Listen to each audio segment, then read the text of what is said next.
suis Adeline Perronneau, donc je suis chargée de projet eau, agriculture et territoire pour la DREAL Bourgogne-Franche-Comté. Donc je travaille pour le SBEP, le service biodiversité eau patrimoine, et je fais partie du département de l'eau et des milieux aquatiques. Dans ce département, il y a 2 pôles, et moi je fais partie du pôle politique de l'eau. Voilà, donc moi je vais vous faire un petit zoom sur la réglementation, l'évolution du portage politique sur le sujet eau et notamment des captages prioritaires, et les ambitions un petit peu au niveau de la DREAL Bourgogne-Franche-Comté pour justement accompagner ces territoires. Donc on reste dans cette thématique de projet de territoire. Ah ouais. Voilà, vous avez des questions?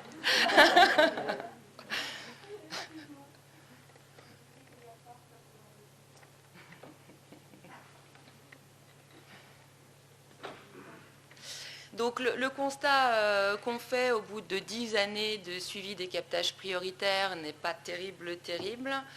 On n'a malheureusement pas atteint nos objectifs de reconquête de la qualité de la ressource sur nos 136 ouvrages de captage prioritaire.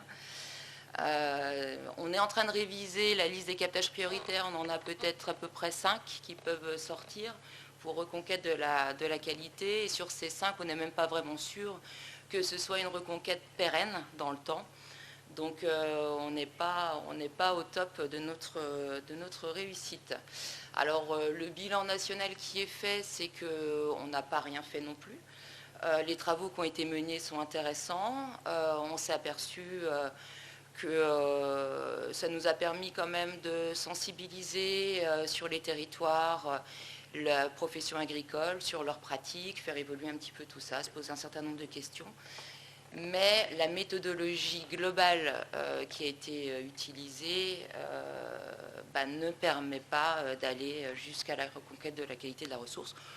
Donc il faut qu'on évolue un petit peu dans notre méthode. Et c'est un constat qui a été partagé au niveau national, donc aux Assises de l'eau, qui se sont tenues en 2019, dans lequel 3 sujets sont ressortis, 3 constats.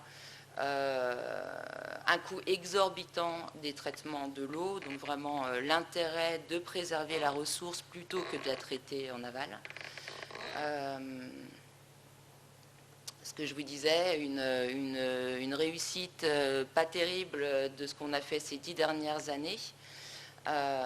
Donc il faut qu'on aille sur un changement plus systémique du système agricole au niveau de l'exploitation agricole et plus travailler vraiment que à la parcelle pour vraiment atteindre des résultats. Et à noter aussi quand même qu'on est dans une période avec une attente sociétale très forte de nos concitoyens sur la réduction de l'usage des pesticides. Alors, suite à ces constats, le ministère de la Transition écologique a mis le sujet captage prioritaire comme le sujet prioritaire dans le plan de transformation ministérielle. Donc ça devient un sujet qui est suivi de près par le ministère. Et c'est pourquoi il a publié le 5 février 2020 une instruction technique interministérielle, donc contresignée entre l'environnement, la santé et l'agriculture, dans lequel il est demandé un certain nombre de choses que je vais vous expliquer après. Et dans les assises de l'eau, il y a 2 actions qui sont ressorties aussi pour aller vers la préservation de la ressource. C'est élargir le champ de compétences du bloc communal et établir le droit de préemption des collectivités territoriales. Et ça a été traduit dans la loi du 27 décembre 2019 d'engagement dans la vie locale et à proximité d'action publique. Voilà, donc ça, ce sont les 2 grands produits de sortie suite aux assises de l'eau. Donc moi, je vais surtout vous parler de l'instruction gouvernementale du 5 février 2020 qui a un impact direct sur nos travaux. Donc cette instruction demande 2 choses. que les services de l'État s'organisent mieux, soient capables de développer un travail transversal et apporter une certaine cohérence dans les politiques qui doivent être portées sur ce sujet-là. La transversalité, c'est une transversalité interministérielle entre l'environnement, l'agriculture et la santé. Et donc du coup, un travail beaucoup plus poussé de croisement entre les différents plans incitatifs qui existent aujourd'hui, qui sont les plans éco-phyto, le plan agroécologie. Bon, je ne vais pas tous vous les citer, mais voilà, ce sont tous des plans qui existent aujourd'hui et dans lesquels la transition écologique existe, et donc le lien avec l'eau, les pollutions diffuses, le sujet peut être ouvert dans tous ces plans-là. Deuxième demande de cette instruction, c'est de mobiliser plus le conseil régional qui porte des politiques plus locales en lien avec l'environnement et donc potentiellement l'eau, et surtout qui pilote le PDRR qui est le plan de développement rural, donc le financement du deuxième pilier de la PAC. Troisième demande, c'est de développer une stratégie régionale et qui se veut mobilisatrice auprès des partenaires qui travaillent avec nous autour du sujet captage prioritaire. Voilà, qu'est-ce que je peux vous dire d'autre? Et donc, comme c'est devenu un sujet prioritaire, nous devons maintenant préparer 2 rapportages à notre direction ministérielle par an sur le sujet et l'avancement que l'on a dans ces travaux.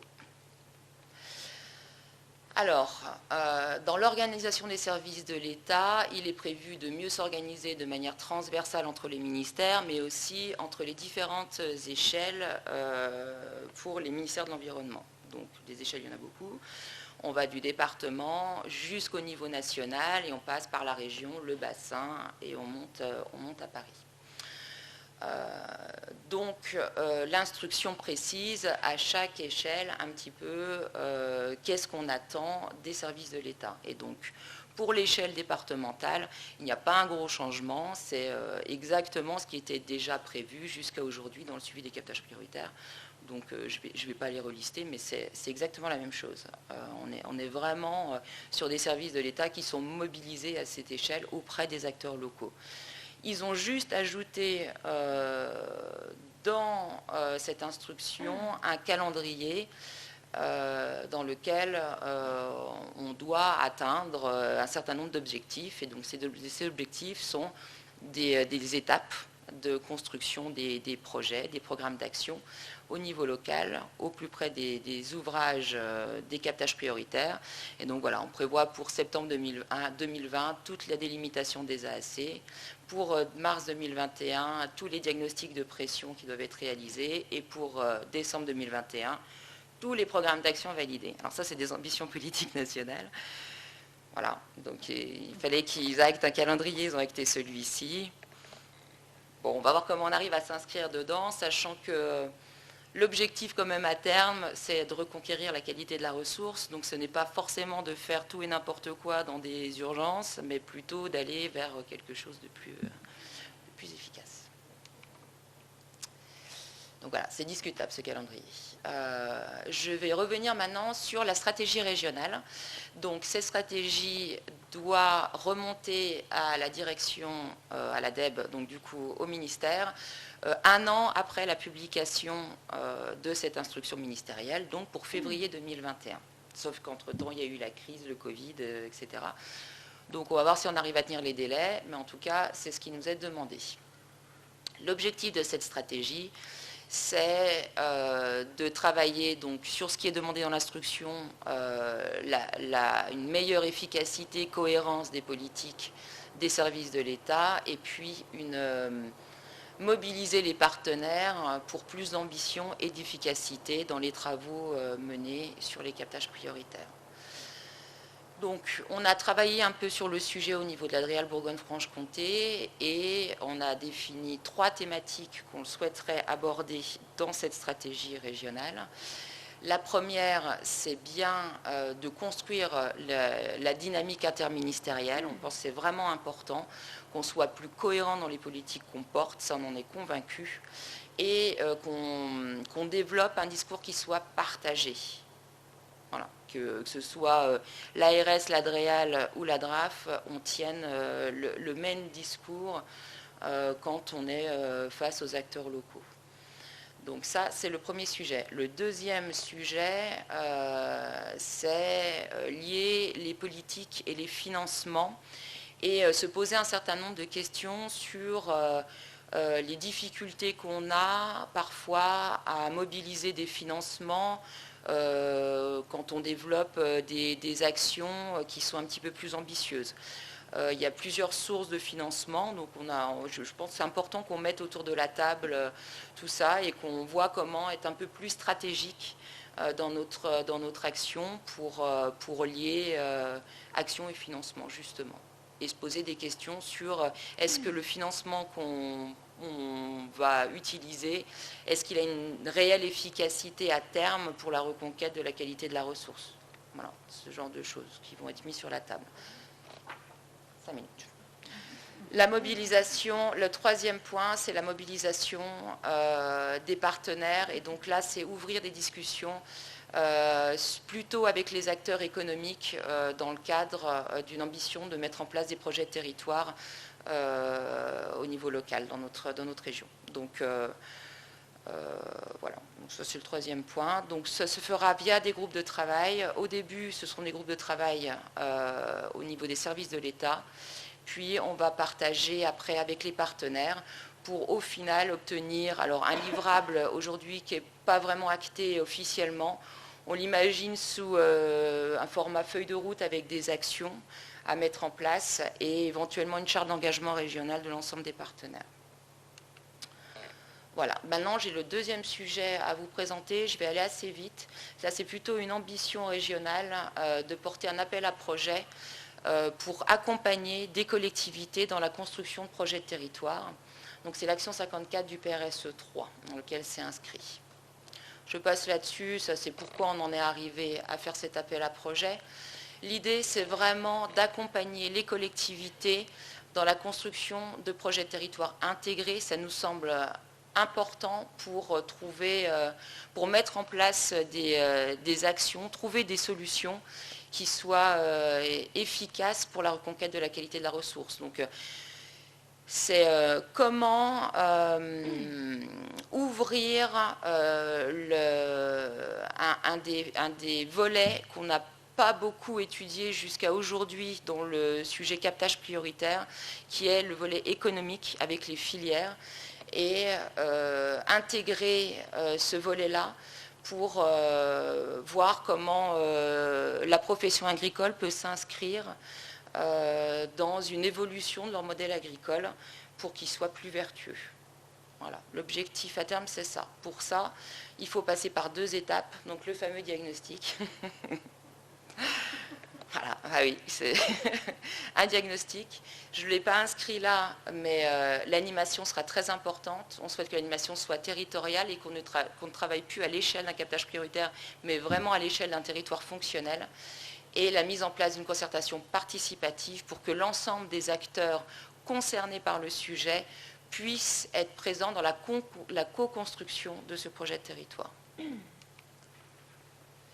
Voilà, l'idée, c'est vraiment de se poser un certain nombre de questions. Quelles sont les capacités qu'ont le territoire dans son développement, son attractivité? Qu'est-ce qui est possible de faire? Partir de ce constat-là, construire les grands axes d'un projet et après seulement se dire, bon ben voilà, on veut aller là, là, là et là, et on peut s'inscrire du coup dans ce type de plan incitatif qui existe déjà et dans lequel on peut avoir des financements. Mais pas faire l'inverse, pas se dire, bah tiens, il faut qu'on fasse un CLS, et puis peut-être un PAT, puis peut-être, et partir comme ça à droite, à gauche sur différents plans, et c'est pas du tout coordonné, vraiment réfléchi, mais partir vraiment du constat de base, construire le projet, savoir jusqu'où on peut aller, ce qu'on veut faire, et après seulement développer des actions dans différents plans ou construire son propre projet sans s'inscrire dans des plans incitatifs, forcément qui sont portés par les services de l'État. Voilà, donc l'appel à projet va sortir soit là avant la fin de l'année, soit premier trimestre 2021. Seront sélectionnés 4 territoires. On est vraiment sur un format expérimental. On va apprendre ensemble à construire ce type de projet avec l'eau qui sera un élément fédérateur de ce projet de territoire. Donc ça n'existe pas vraiment. Donc voilà, on va tous un peu essuyer des plâtres dans la construction de ce type de projet, mais l'idée, c'est que c'est vraiment une ambition des services de l'État d'accompagner les élus locaux dans ce type de projet, et donc d'être présent à ses côtés aux différentes étapes pour essayer de trouver les meilleures solutions dans la construction de ce type de projet. Et ce sera une expérience, et après, on pourra peut-être proposer des choses à une plus grande échelle au niveau régional.